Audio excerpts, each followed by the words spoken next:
cerveza, brebaje de los dioses, compañera en los momentos más álgidos de nuestro devenir, consuelo de los desdichados, amiga de los hombres y de las mujeres que han sabido cómo aligerar el paso de los años con un vaso en la mano, o una pinta, o una chabela, o un tarro, no importa, lo importante es tener un amigo con quien tomarla. Así es, oculturistas, en este canal somos muy fans de la cerveza y nos emociona mucho este episodio, ya que estamos en Múnich, Alemania, casa de uno de los festivales cerveceros más grandes del mundo. Y podríamos pasar los siguientes 15 minutos mostrándoles cómo nos embrutecemos con alcohol, pero esto es el más allá y aquí hay una historia más que contar. Y así es, aunque me duela reconocerlo, la cerveza también tiene un lado oscuro. Y no estoy hablando del alto índice de accidentes automovilísticos, no tomen cuando manejen, sino con algo relacionado al señor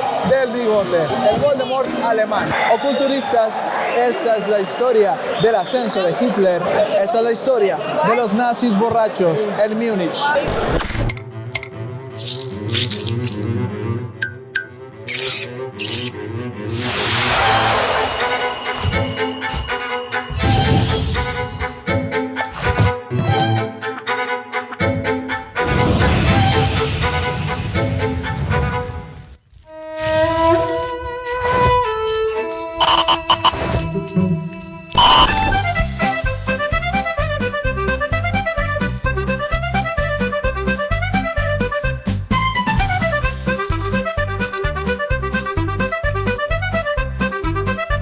Estamos intentando encontrar un lugar, pero hay muchísima gente. Vinimos en una época de temporada alta debido al Oktoberfest. Con suerte vamos a encontrar un lugar donde sentarnos y poder tomarnos un tarro en ese lugar tan icónico. Vean esto.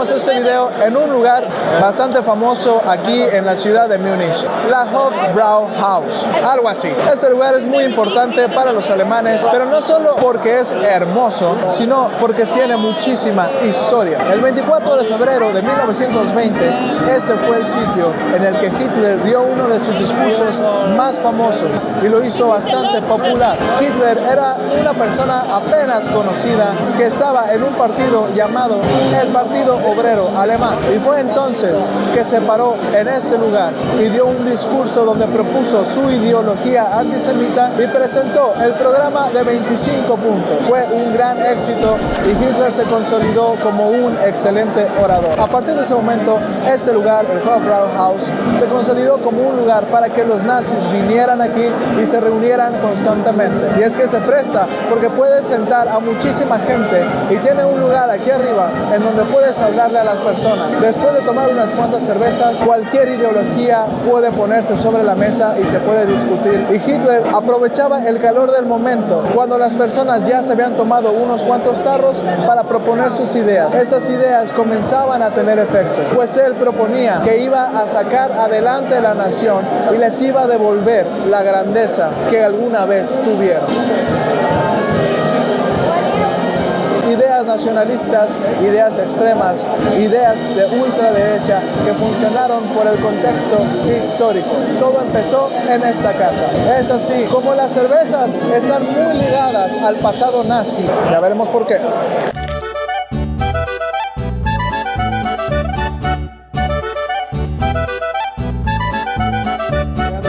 Esto es algo bien curioso. Los tarros que hay ahorita son de vidrio y pesan muchísimo. No sé cuánto pesarán. ¿Cuánto crees que pesen? Yo creo que sí, unos 3 kilos. Unos 3 kilos. Sí. Son muy pesados. Y hemos visto meseros y meseras con 8 o 6 tarros en cada mano. Así de que los agarran todos, los amontonan, los cargan.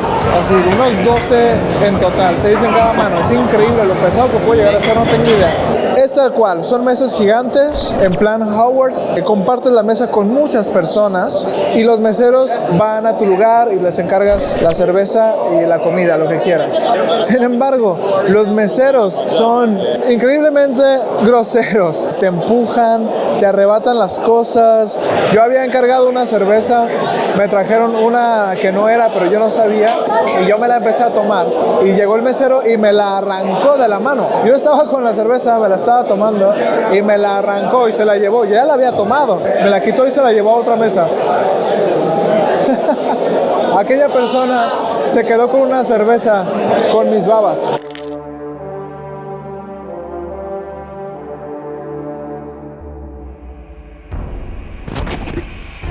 Ahora mismo nos encontramos en la Odeonsplatz. Fue aquí donde Hitler pretendía llegar con el ejército que había reunido desde la cervecería Burger Braukeller durante algo que se conoce en la historia como el golpe de estado de la cervecería o el putsch de la cervecería. Porque lo que ocurrió aquí fue que en una cervecería muy popular, la cual ya no existe, pues fue destruida tras los bombardeos de la Segunda Guerra Mundial, el 8 de noviembre de 1922, Hitler entró junto con sus aliados a la cervecería, disparó 2 balas al techo y declaró que la revolución había comenzado. Durante este suceso exigió al jefe de la policía de aquel momento que se uniera a su propósito. Hitler entró con unas 600 personas a la cervecería, pero después, durante la madrugada del 9 de noviembre y creyendo que la policía lo estaba respaldando, comenzó a caminar hacia el centro y se le sumó mucha gente que lo apoyaba. Y al final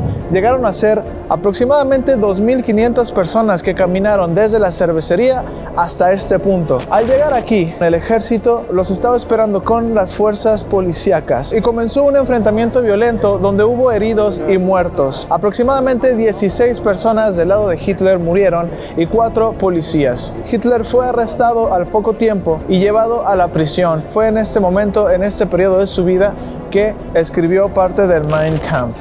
Es considerado la Biblia para los nazis. Attends, voir. Ah oui, c'est possible, je l'ai donné. Non, mais c'est Minecraft qui voulait.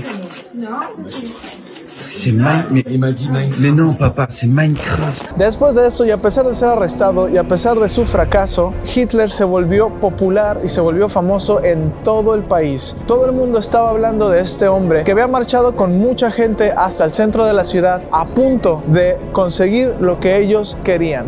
Gracias a esto consiguió muchos adeptos en todo el territorio y comenzó a ganar más y más fuerza. Aquí, bueno, hacen muchísimos eventos culturales, por supuesto. Justo en este momento está pasando un evento, no sé qué están haciendo, hay música. Por lo tanto tuve que alejarme un poquito para poder hablar porque creo que se estaba metiendo la música mucho el micrófono. Ahorita ya vamos para allá. Y tenemos que aprovechar que el día, si bien no está soleado, por lo menos no está lloviendo, que eso se agradece. Y esta cámara no es precisamente a prueba de agua, así que tengo que aprovechar que ahorita no está lloviendo. Les voy a mostrar la plaza. Esto de aquí se conoce como el Federnanhalle. Si hay un idioma que me parece muy difícil, ese es el alemán. Cuando Hitler llegó aquí, la idea era tomar este lugar para decirle a Alemania que tenían el poder y que el gobierno de Wagner se había terminado. Un gobierno que ya nadie apoyaba. Por eso es que Hitler tuvo tantos seguidores.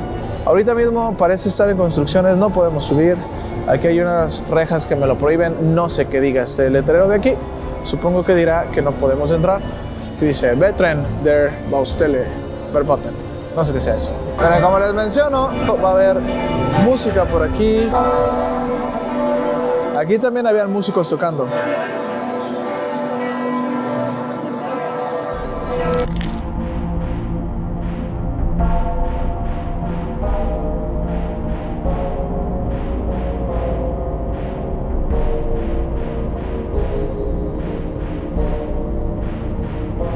Oculturistas, esto no tiene nada que ver con la temática de este video, pero nos encontrábamos caminando por las calles de Múnich y nos encontramos un altar de Michael Jackson. No sabemos por qué, no sabemos qué hace aquí, pero Está muy curioso, nos pareció bastante gracioso que en medio del centro de Múnich, de la nada, hay un altar de Michael Jackson y de verdad hay de todo. Hay cuadros, hay fotografías, flores. No tengo idea qué tiene que ver Michael Jackson con la ciudad de Múnich. Ese es el del meme, cuando estoy comiendo palomitas. Aquí de niño, cuando estaba... No sé si ya estaban los Jackson 5. No sé mucho de Michael Jackson, honestamente. El mismísimo rey del pop. No conozco mucho su carrera. Creo que lo que yo conocía de Michael Jackson era cuando ya estaba grande. ¿Qué hace un altar de Michael Jackson en medio de la ciudad de Múnich? No tengo idea. Habrá que investigarlo.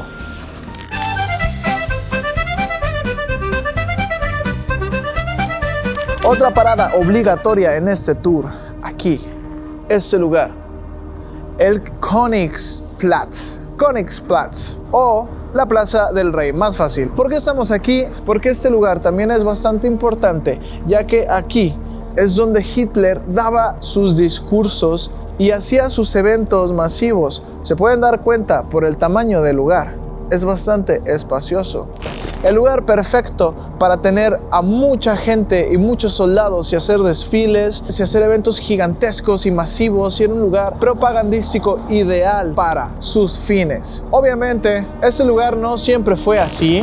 No todo el tiempo estuvo ligado al nazismo, sino que fue construido muchísimo tiempo atrás, a finales del siglo XIX aproximadamente, por el rey Ludwig I de Baviera, en un intento de hacer que Múnich fuese un centro cultural importante a la altura de Atenas. Y aún cuenta con edificios completamente originales. El arquitecto fue Leo von Klenze. Diseñó la plaza al estilo neoclásico en 1815, inspirándose en la arquitectura de la antigua Grecia y Roma. Este lugar cuenta con museos y edificios clásicos. Tiene al frente este edificio de aquí.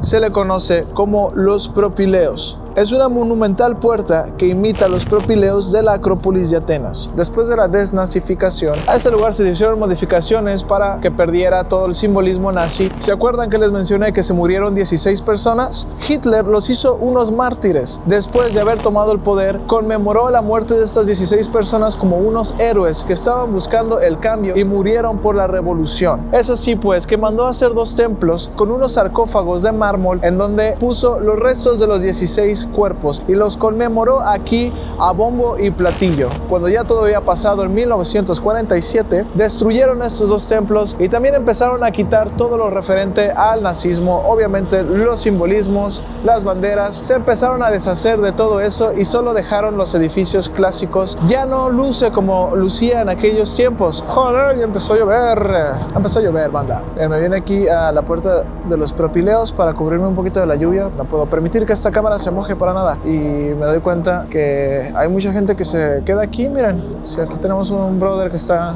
dormido, tiene ahí todas sus cosas, y no es el único, o sea, hay muchísimas personas que al parecer utilizan este lugar para refugiarse de la lluvia, que ha estado muy frío últimamente aquí en Múnich. Ha estado lloviendo bastante, que necesitan estos lugares con techo para resguardarse del clima agresivo. Hoy día 2024, fecha que se está grabando este video, también hay muchas personas que lo utilizan para resguardarse de las adversidades del clima.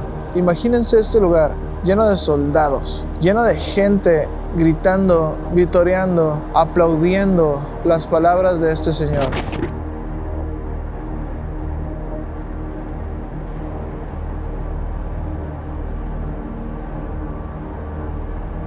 Miren, oculturistas, aquí en el piso me acabo de encontrar con una placa que dice algo muy interesante. Básicamente dice que en mayo de 1933, al parecer un grupo de estudiantes antisemitas comenzaron un movimiento en el cual la idea era sacar todos los libros de las librerías de toda Alemania. Básicamente eran libros que consideraban peligrosos para el régimen nazi. Lo que hacían era ir a todas las librerías, tomaban todos estos libros y luego los quemaban. Y aparentemente aquí en esta plaza, el día 6 y 10 de mayo de 1933, ocurrió una quema masiva en esta plaza, en la Plaza del Rey. Y es ese círculo que está aquí el que lo conmemora. Había una lista negra de libros. En ese círculo están todos los títulos de los libros que quemaron. Obviamente todos estos libros eran relacionados al judaísmo, por lo tanto el régimen nazi lo consideraba prohibido y así fue que comenzó este movimiento antisemita para deshacerse de todo el contenido judío en las librerías alemanas. Miren, otra cosa curiosísima, como ya les mencioné hace rato, durante la época en que Hitler tenía el poder, él mandó a hacer 2 templos que conmemoraba a los 16 muertos durante el fallido golpe de estado de la cervecería. Pero después de que perdieron la guerra, destruyeron estos 2 templos, pero aún se pueden ver las marcas del lugar. Miren, se los voy a mostrar. No sé si pueden ver la diferencia. Aquí tenemos este lado verde que es básicamente el color del resto del pasto, pero justo aquí, de hecho incluso tiene forma como de cuadro, ¿ven? Llega hasta acá y luego va por acá. Aquí es donde se encontraba uno de los templos, el otro se encontraba del otro lado y también se puede notar. Miren, este es el otro lado y aquí también tenemos el mismo patrón. Este lado de aquí, que es el más verde, y luego como la forma del cuadro, ¿verdad? Porque estos templos tenían forma cuadrada y aquí puedes ver dónde está el límite, dónde está la frontera de la tierra y el pasto. Aquí en la Plaza del Rey.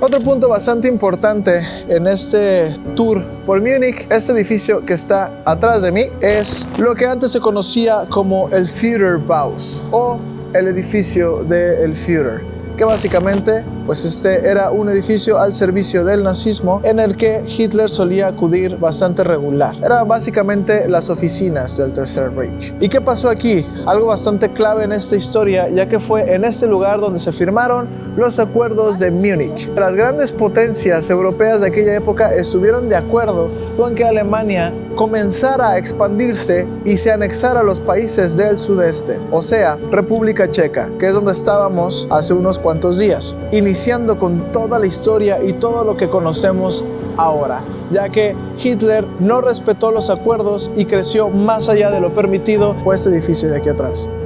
Aquí es donde comenzó todo. Hoy día el uso de este edificio obviamente ya es diferente, ya no es político, ahora se utiliza como una escuela de música y como un teatro. Miren, aquí dice Hochschule for Music and Theater. Al parecer así es como se dice escuela de música y un teatro. Se puede visitar, por supuesto. Aquí hay unos cuantos eventos.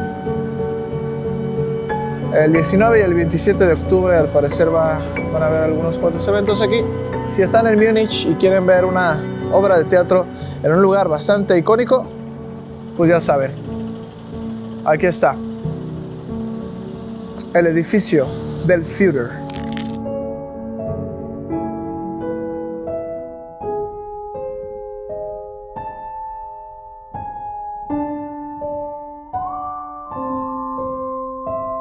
Y aquí, cerca de la plaza del Oriseo, a unos cuantos minutos caminando, nos encontramos esta otra plaza, dedicada a las víctimas del socialnacionalismo alemán, aquellas personas que murieron durante este conflicto. Está representada con una llama que nunca se extingue, es una llama que continúa ardiendo sin parar, rememorando este horrible, horrible episodio de la humanidad.